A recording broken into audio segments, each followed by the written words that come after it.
Hello everybody, here we are today doing a video over some coaches that I think could be on the hot seat this season and getting into that a bit. So before we get started with that, please make sure to subscribe if you're new to me or hockey, whatever the case may be. That being said, let's get on into it. So every year you will see coaches that are on the hot seat, and I think that you have the instances where you say, oh yes, this feels like a guarantee, but I wanted to take a look at some coaches that stuck out to me this season and kind of give my reasoning, if you will, as to why I think that. So the first coach we're going to be talking about here is Jim Montgomery of the Boston Bruins. This seems a little bit odd when you look at the fact that Boston is first in the league for wins over the past 2 years. They have 112. They have back-to-back seasons where they finished with over 45 wins, and they've been able to win the President's Trophy, win their division, all those things that are good. However, come playoff time, you kind of see where things stick out here a little bit, as they've only made it to the second round on one occasion, and are a team that, like we've seen before with Boston, are able to have a lot of regular season success. But come playoff time, they haven't been able to do a whole lot outside of that 2019 run where they nearly won the Stanley Cup. Now, obviously, shortcomings in the playoffs existed before Montgomery, but this is where you see this team has been there before and they've not been able to get the job done. Guess what? Those coaches are gone. Now, on the flip side of that, if you want to look at this argument, since the 2007-8 season, the Bruins have only 3 head coaches. I don't necessarily know where that would rank among the league, but that's got to be towards the very top in terms of stability, and that could kind of highlight the fact that Montgomery's job could be safe. But I do want to go, again, more on the flip side. You saw Bruce Cassidy was able to kind of endure some of those shortcomings in the postseason before he ended up getting the boot. The big difference here with Montgomery compared to Cassidy is he didn't make it to the Stanley Cup final, and Cassidy ended up getting fired after not making it out of the second round at the very least for 3 straight seasons. So if Montgomery doesn't go to at least a conference final, are we talking about maybe him being the next coach out for the Bruins? Could be. But I would like to point out as well, Boston has been able to have a lot of regular season success, so the postseason is probably a guarantee that they make it in some form or way. So if they go on a run, he's probably going to be safe, but is a name that you could keep an eye out for. The next name is Sheldon Keefe. Now, Keefe is one of the weirder names that I could throw out here because of the fact that he is the only coach on this list that is in the first season with this team. Keefe was fired from the Toronto Maple Leafs this summer after having yet again another early playoff exit that was not good. However, he ends up getting a great bounce-back job with the New Jersey Devils, and I say that because this team, while it didn't make the playoffs last year, had a 112-point season the season prior to this, and they already have big expectations going into the year. And then they traded and got Jacob Markstrom. So this team is saying, yes, we expect big things for this upcoming year, and then went out and got a goalie that should be an upgrade over what they had before. So Sheldon Keefe is in a spot right away where the team probably expects to make the playoffs, and if he doesn't get the job done there, I think it could be a big concern. If they're 40-something games in and they are well and truly back at the playoff spot, Tom Fitzgerald might look at this and say, you know, this might not be something that works out for us long term because we have higher aspirations than just being a team that is a fringe wildcard spot. But one thing that's really good for Sheldon Keefe is the fact that New Jersey feels like a team that, compared to Toronto, would be more okay with just making the playoffs and maybe getting knocked out in the first round, especially in his first season. The Devils haven't had a lot of playoff success for a while now, so just even getting to the playoffs is something that's not really been a norm for like 10-ish years. So getting bounced in the first round, while it would be heartbreaking, wouldn't be the end of the world. And if he gets knocked out in the second round, I think, again, he'd be a very safe candidate to be able to return for year 2.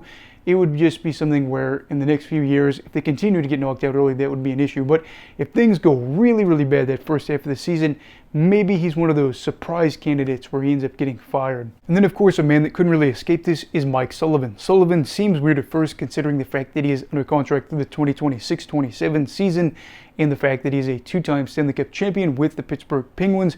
In his first 2 seasons with the team, they won 8 postseason series, which feels grammatically correct, but maybe I said that right. In the following 7, they have won just 1 postseason series.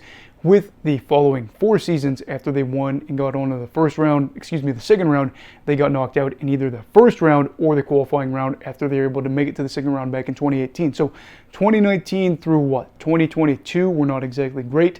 And then 2023 and 2024, they didn't even make the playoffs at all, marking the first time in a very, very long time that this Pittsburgh team missed playoffs in back-to-back years. As this era of Pittsburgh Penguins hockey has been really good, and they've been a great and relevant team, and one of their bigger brands in the league, honestly, it wouldn't be that surprising to say, like 2017, they would be a jersey you'd expect to see maybe the most. And again, with Crosby being there, probably still top towards there in terms of jersey sales. But I'm looking at Sullivan and seeing this team that is getting closer and closer to just being mediocre. They are sliding towards mediocrity. They cracked, I think, 90 points this year. Maybe it was about their 89 or 92. I might have flip-flopped the years. But either way, they continue to make moves to try to be relevant, but they haven't really done so in recent years. And even if they make it to the postseason, are they going to be able to go on a run? If they did, it would actually be really cool, because at this point, they haven't really done a whole lot in about 10 years. Not even 10, I should say, about 6 or 7. And just feels weird to see them in the spot they're in.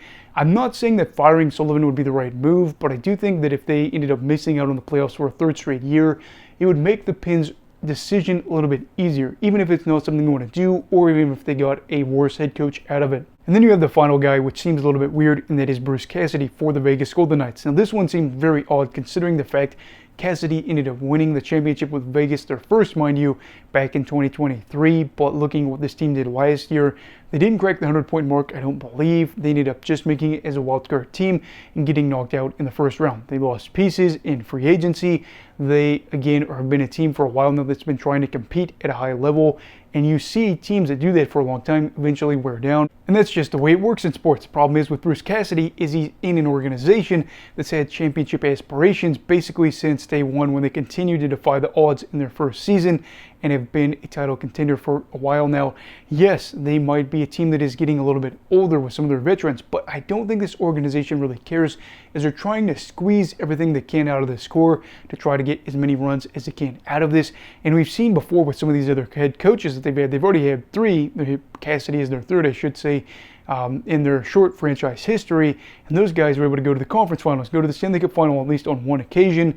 DeBoer, I think, went to the conference final at least once, if not twice, and got knocked out. But either way, they got the boot, and it wasn't too long after things had been going really well for them. And I think it's weird seeing Cassidy possibly being fired from 2 jobs in a row in relatively short fashion, where he had done really well for the teams.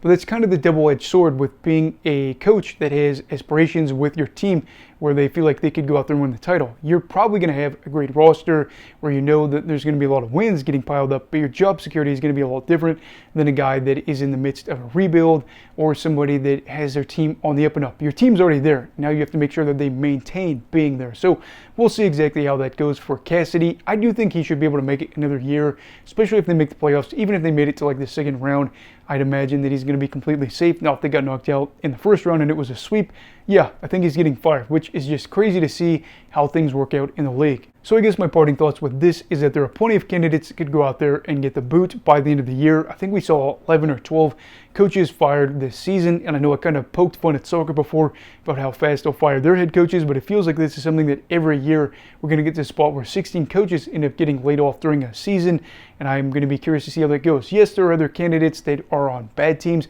that you probably expect to get fired every year, but I didn't throw them in there because I feel like those are more of the obvious or most likely candidates. But I did throw 4 coaches in this group that it's like maybe they could. If they did, would you be completely shocked? No, but it is a team where you could see some of these guys maybe go out there and win the championship, and then you're like, oh yeah, that would be silly to imagine them getting fired right now. Again, Cassidy is already a Stanley Cup champion with the Vegas Golden Knights. You have some other coaches on this list that have big aspirations for themselves, and then some other names that I probably could have thrown on there that have teams that could be good, and if they underperform. If the Stars ended up performing poorly this year, would Peter DeBoer end up being there if they get knocked out in the first round? That remains to be seen. Anyway, who do you feel like are some head coaches that are on the hot seat at the moment? Let me know down below in the comments. Also, please make sure to like this video if you enjoyed it. Subscribe if you're new. Everybody stay safe. Have a great night. And go love hockey, all right. Goodbye, Brigadiers and Brigadettes. This is your captain signing off. Have a great night.